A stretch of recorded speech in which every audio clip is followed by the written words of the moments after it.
Hello, everybody. The subject of evil and the problem of it has been around for a very long time. Many people have tried to explain it, many religions struggle with it, but it is still a problem to this day. And also, is evil attached to God, or is it even attached to good? It might not even be separated from those two things. These are all discussions that have been happening for a long time, and I plan to talk a little bit more about these issues. So I'm also, before you run away, I'm going to be showing you guys drone footage as I talk about this, keep things a little bit interesting, so hang around for the discussion.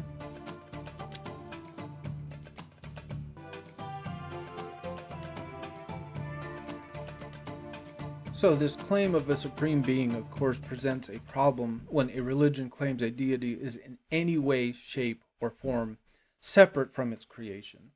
Christianity, for example, claims that God created everything, but yet evil somehow entered into the universe through an angel, a fallen angel. But nonetheless, this God would have created this angel. So, um, once again, this would still have its source back to this God.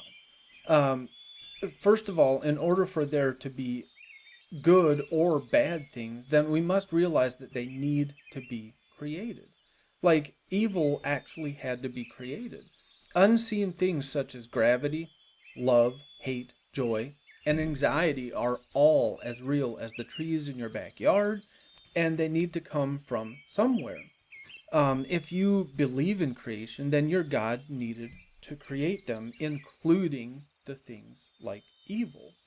Um, Christianity also states that humans were created in his likeness, in God's likeness, and in his image, right?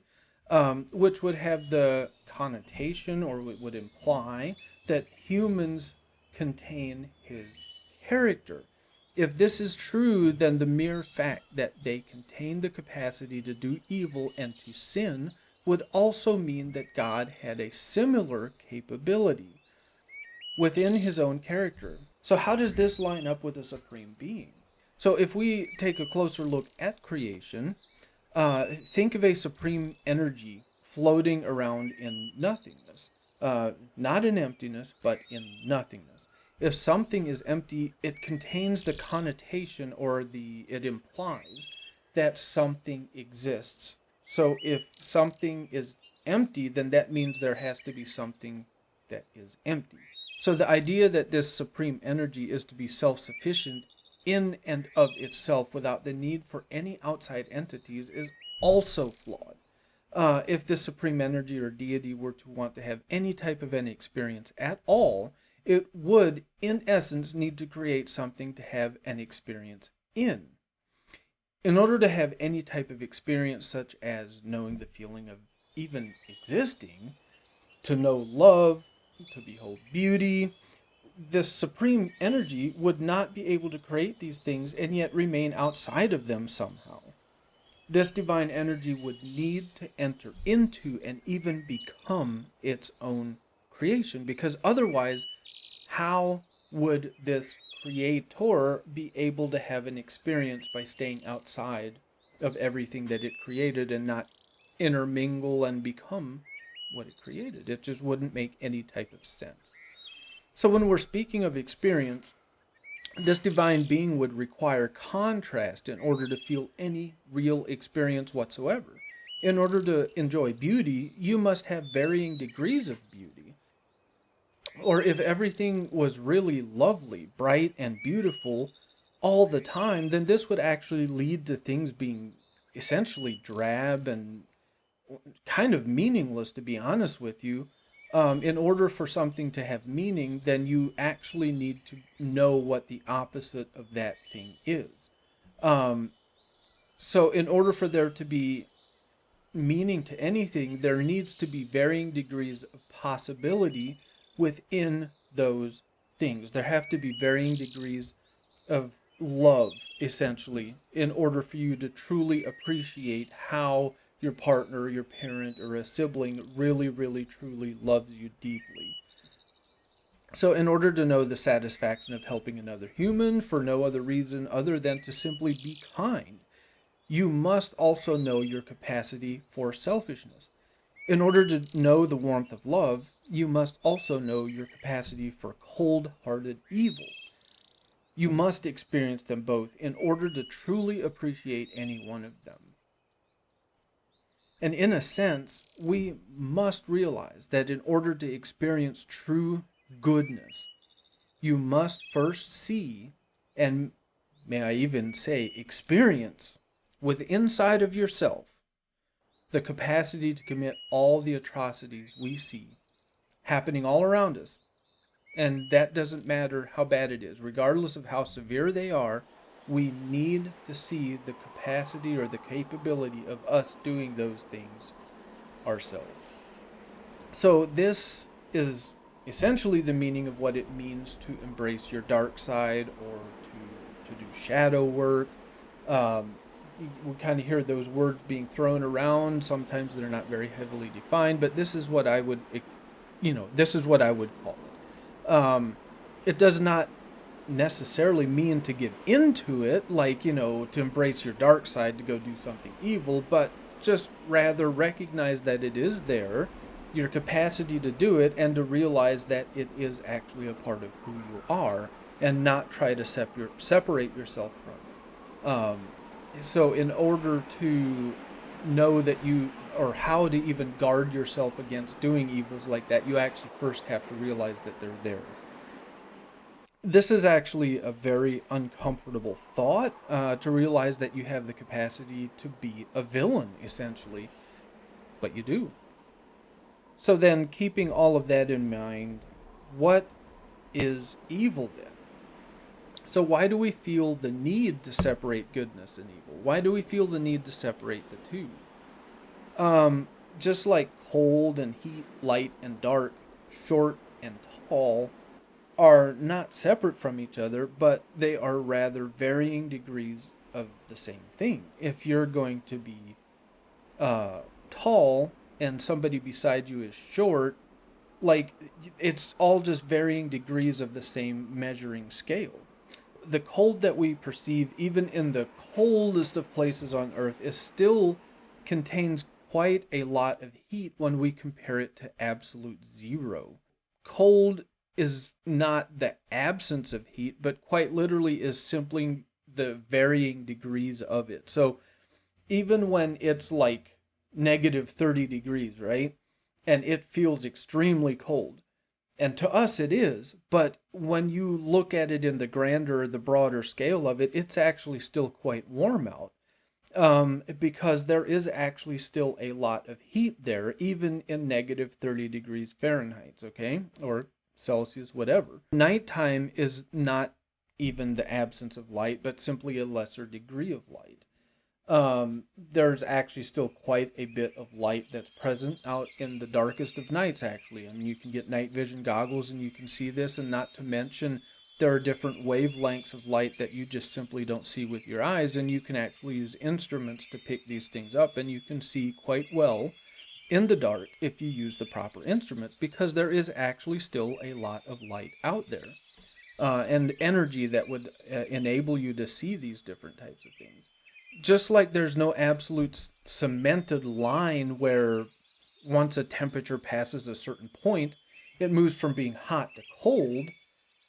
And similarly, when light decreases, there is no firm point in which it suddenly becomes dark. So when you're looking out the window in the, you're in the living room or whatever, you're looking outside, can you definitively all of a sudden say, okay, now it went from being light to dark? There really is no definitive line. And even if that happens to you, what about the person sitting next to you? Is that line in the same place?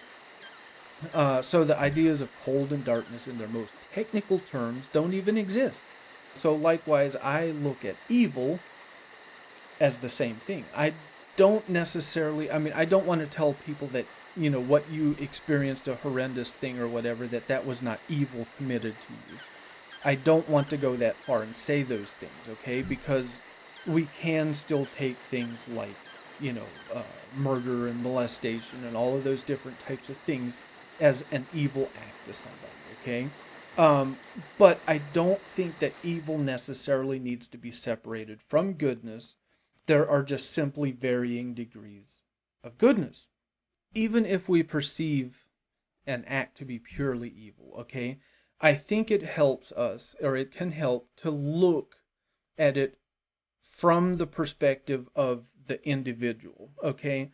And what I mean by this, so even if one person commits something that is deemed evil, that person in and of themselves cannot be purely evil. Okay, so in other words, that there has to be some shred of goodness inside of this person. Life, unfortunately, isn't like a Disney movie. So in Disney movies, the villain is always evil. He knows he's evil. He enjoys it, is always grouchy, and is intent on always being as evil as possible. And when you just look at it, when he shows up on screen the first time, you just automatically know that this person is evil, right?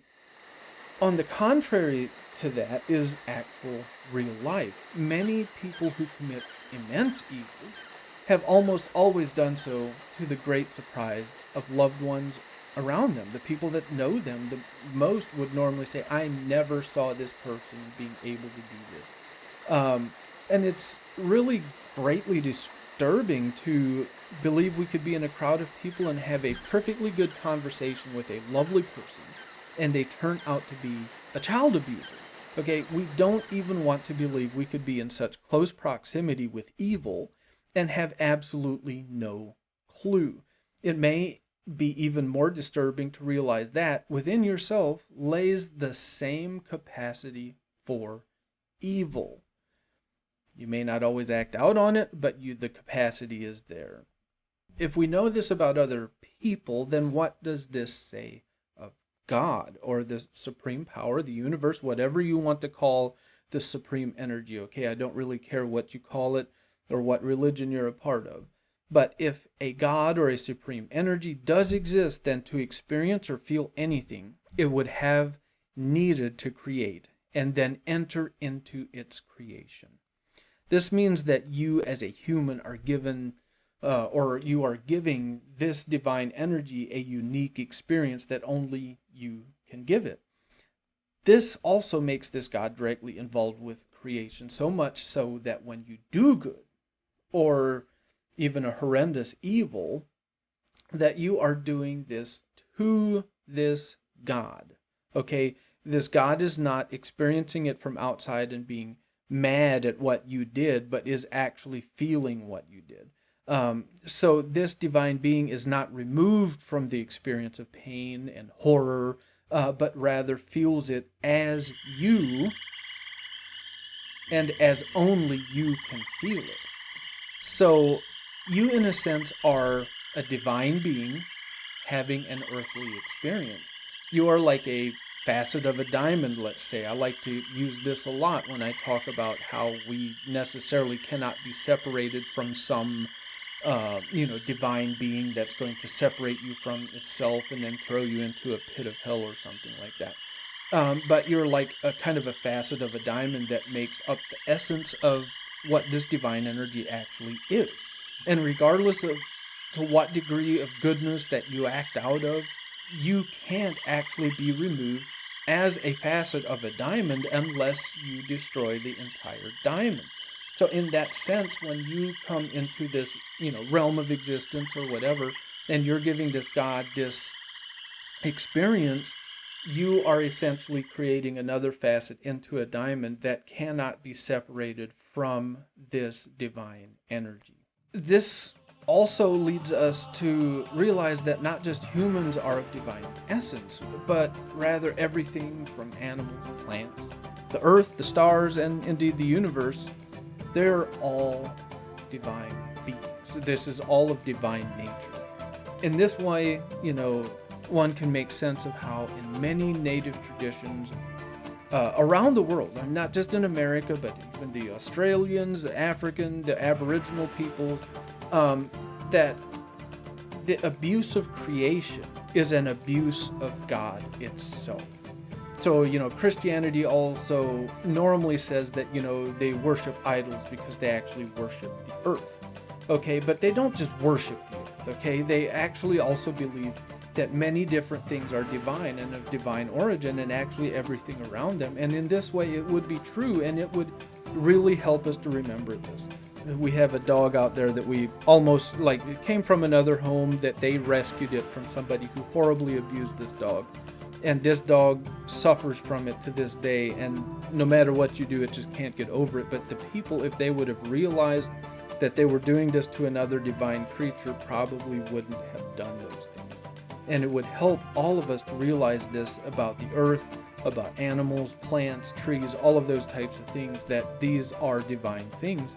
And it would just help us probably be a little gentler to everything around us, I guess you could say.